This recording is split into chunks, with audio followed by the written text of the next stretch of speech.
the former Minister of Energy and Energy Industries, Mr. Stuart Young, brought a note to Cabinet in January 2025, which is a few months ago, of course, and 2 or 3 months before the holding of the general elections. The former minister brought a note to Cabinet in which he asked Cabinet to agree to the production sharing contract, in this contract in particular.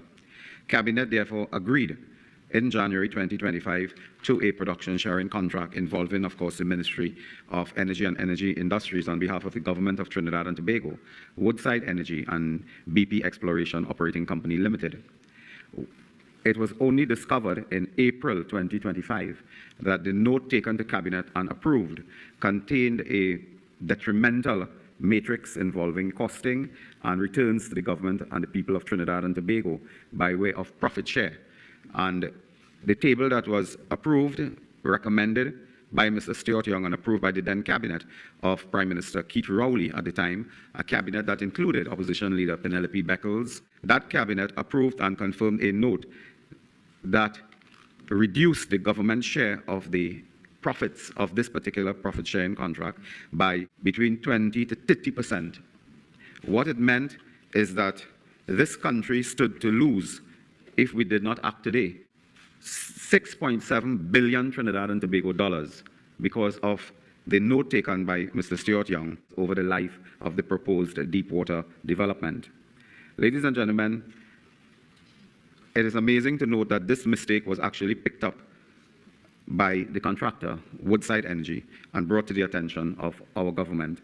We moved with haste to discuss with the players and the stakeholders, and today we approved a new natural gas price class structure and matrix that gave the government of Trinidad and Tobago, at the lowest end, 10% increase, and at the highest end, 20% increase in our revenue from that particular project. It amounts roughly, by the calculations of those at the ministry, to be $1 billion United States dollars over the life of the project.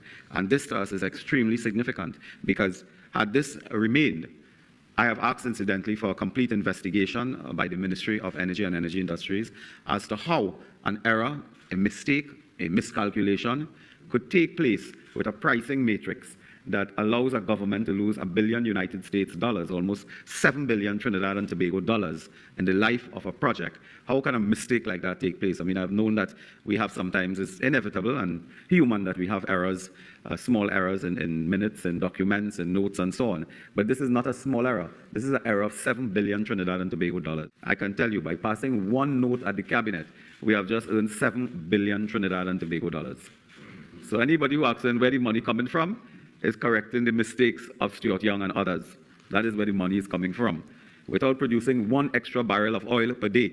And since we came into office, I've said before, and I want to remind you, we have increased oil production from 48,000 barrels of oil per day, which we met today, by almost 5,000 barrels more. We have increased that to about 54,000 barrels of oil per day. We have increased gas production as well. We received the good news from Mr. Campbell and BP that they have also seen a growth in their own production in the second quarter of 2025.